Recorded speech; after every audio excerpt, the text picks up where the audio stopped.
angels, welcome to my channel if you're new here. My name is Niah. If you haven't already, make sure that you subscribed and that you've got your notifications turned on so that you don't miss any of my videos. I don't know how much you guys know about me, so I'm just going to put it out there now. I have a skin condition called acrogenic pruritus, which means that I'm allergic to water. So I'm allergic when my skin comes into contact with water, and I'm also allergic to my own sweat. So obviously there's so much explaining to do around that, which is why I have previously made videos about my skin condition so that you guys can understand it a little bit better. So I'm going to link it up on the screen for you now up here so that you can go and watch that to learn a little bit more about it, and then you can come back to this video and it might make a little bit more sense to you. So basically guys, I wanted to sit down with you today and have a conversation about my allergic reactions and what they're like, just because I don't feel like I've ever really taken the time to really explain how many different levels of allergic reaction I can have, how they can feel, what can cause them, and I want to show you guys what they look like. And I just felt that there was no better way to do that than to stick it all in a video for you guys so that I can just keep educating you about my illness and hopefully helping some of you to understand and find a solution if you're experiencing similar symptoms. So the first thing that I'm going to talk about is what causes my allergic reactions. Now, you might be sitting there thinking, well, obviously water, like sweat, you just told us. My condition is so complex, and it has made it really difficult for me to ever truly explain how often I can have an allergic reaction in a day. So the obvious thing that causes my allergic reactions are water and sweat. Water can include rain, it can include having a bath, having a shower, it can include spilling a drink, and even if, say, a glass of juice got knocked over me, that has water content in it, so I would have an allergic reaction. So just stop for a second and just have a think about how many things in the world contain water, and think about the fact that my skin is allergic to everything that contains water. So I'm allergic to a lot of stuff. I'm allergic to moisturiser, that contains water. I'm allergic to sun cream, that contains water. I'm allergic to facial products, skin products. Like, I am literally allergic to pretty much everything. So I'm sure you guys can imagine how stressful it is trying to avoid all of these things on a daily basis that have water in, because it's everything. Water's everywhere. So as you can imagine, my skin is very sensitive. It's very sore, it's very tender a lot of the time. And sometimes I can have a reaction literally just from putting some clothes on. So for example, if you pulled up a pair of trousers, that would rub against your skin as it comes up. And even something as small as that can trigger an allergic reaction on my skin. So even though it's not set off by water, I get all of the usual symptoms that I get from having an allergic reaction from water. My skin is very sensitive to absolutely everything, and sometimes even if I hit my leg, for example, on something as I'm walking past it, I am very likely to have an allergic reaction in that spot. Or if someone slapped me and it caused a sudden shock to my skin, that would cause me to have an allergic reaction because my body is so sensitive. And when I explain to people that on some days I literally just cannot get dressed, like some days my skin will not allow me to put things on it. Sometimes even putting pajamas on hurts me. And it's difficult because we don't know why it happens. So another thing that I wanted to explain to you guys is what it actually feels like when I have an allergic reaction. So when I first come into contact with water, I usually have about 5 or 10 minutes of pain-free time until my allergic reaction starts. It always starts from the place where the water has touched my skin, but then it will travel across the rest of my body and spread as the reaction gets worse. So if, say, I spilled some water on my arm would be okay for about 5 minutes, maybe 10 if I'm lucky. It would then start to tingle in that spot that I've dropped the water on. After about 2 or 3 minutes of tingling, that will then turn into an itch. So at this point you're thinking, yeah, an itch, like annoying, but you can deal with it. However, this is not a normal itch. It is a deep itching that cannot be relieved by absolutely anything. Like, itching my arm doesn't help when I'm having an allergic reaction. I have to do it because that's what my body's reaction is to do. It's to itch if something's itchy, but it doesn't help. It doesn't relieve the itch. So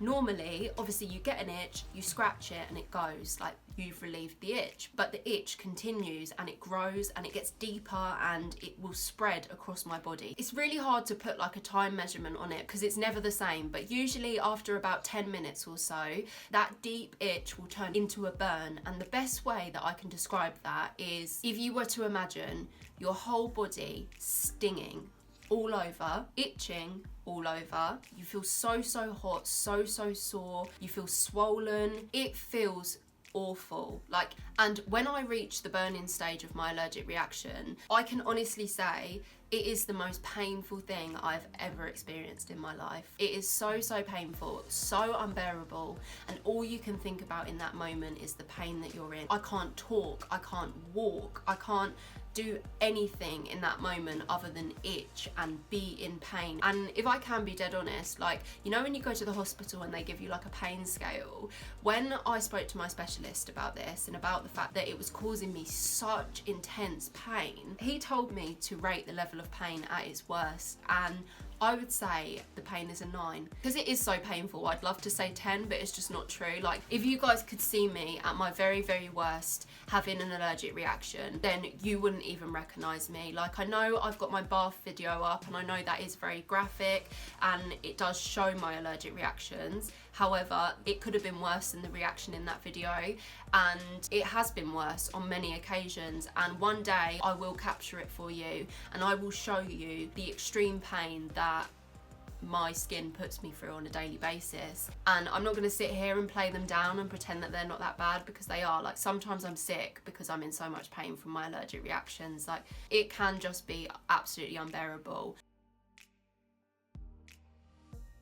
So if I was to try and think about how long an allergic reaction can literally disable me for, I wouldn't be able to put like an exact amount of time on it because every reaction is different. You have to remember that. But what I can say is that if I've got somewhere to be, I will not have a bath that day. There is no way. I always take a bath like the night before I have to do something, or the day before that I have to do something that I've planned, so that I know I definitely have enough time to be in pain and to have an allergic reaction. So on average, my allergic reactions last about 2 or 3 hours.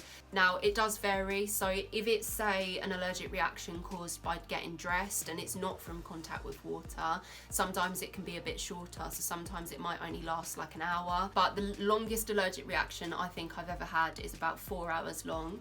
And it was like torture. Like, it was absolutely horrible. But as with anything, like, you start to develop like little coping techniques. You start to develop things that, even if they don't really help, like, they make you feel like it helps.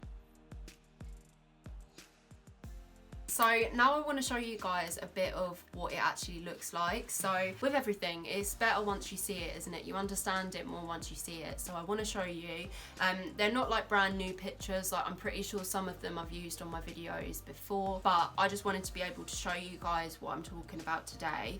So in this picture, I had just come out of the shower. So that was when I was still taking showers. So I think this was taken in like 2015. Oh my God, that sounded like I don't wash. I didn't mean that. I promise I didn't mean that. I just don't take showers. I only take baths because showers hurt my skin a lot more than baths do. I nearly had all of you thinking that I stink then. But yeah, basically in this picture, I just got out of the shower and you can see that there's some discoloration on my leg. Like, you can see it's slightly red and it does look swollen as well. Now, the redness is obviously from itching. Like, it's completely impossible to not scratch while your entire body is itching and burning. You can't not itch it. It's treating itself as though my body is being attacked. So it is going to respond to anything during a reaction like a lot worse than if I wasn't having a reaction, if that makes sense. And I don't know if you guys can see these sort of like goosebumps on my legs.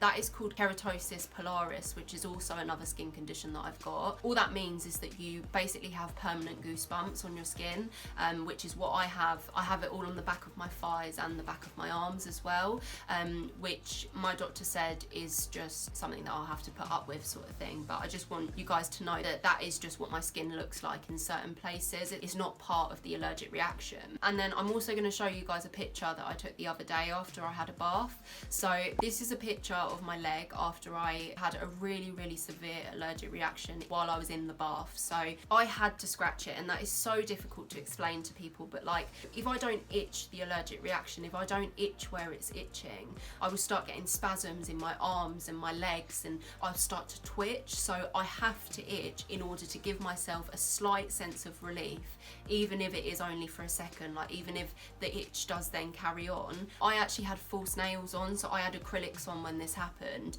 and I've actually taken them off now because I just caused way too much damage to myself. I did this in the bath the other day, and it's actually kind of like blood blistered underneath my skin, so none of that is actually bleeding, none of that actually bled on the outside, it's all bleeding underneath the skin. So that is the extent of the damage that I can do to myself sometimes, literally from having an allergic reaction, which is terrible. And after it happens, I look at myself and I think, oh my god, how could you have hurt yourself this much? How could you have done this? At the time, you just don't notice, you don't realise, because you are in so much pain. Instinctively, you will itch and itch. So don't any of you try getting at me in the comments for scratching, because it's impossible not to.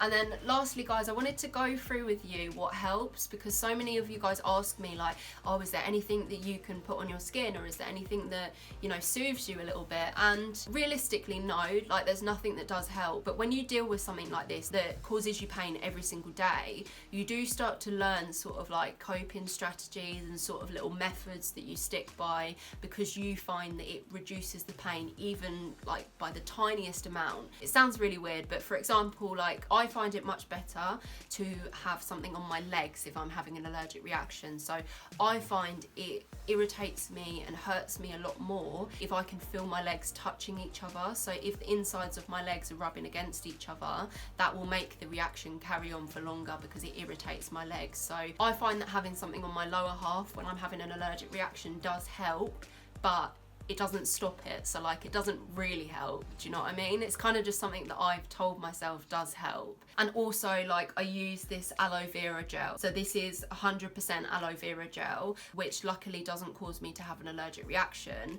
but at the same time it doesn't like stop me having an allergic reaction either. So I do apply this when I come out of the bath. So when I'm burning and when it's really hurting, I put the aloe vera gel on because it helps to cool my skin, but it doesn't have any impact on how long the actual allergic reaction lasts. So I can tell you this helps and that helps, but you know, nothing really helps. It's just about making it easier. And to be honest, like, I don't want you guys to think that I made this video to like moan about my life, to be like, oh my god, my skin is so bad. Like, no, that's not what it is at all. Like, I wanted to make this video because I wanted the chance to sit down, really explain and really talk about what my allergic reactions are really like. I'm sitting here to explain all of the questions that you guys ask me on a regular basis, because all of these questions get commented on my videos on a daily basis, and I just felt like if I did a video to really explain it, to answer those questions, then it would just make it a little bit easier for all of us. So if you're learning about my allergy to water for the first time, then yes, I understand your mind is probably blown. It's true, it's real, it's very unfortunate, but it's my life. So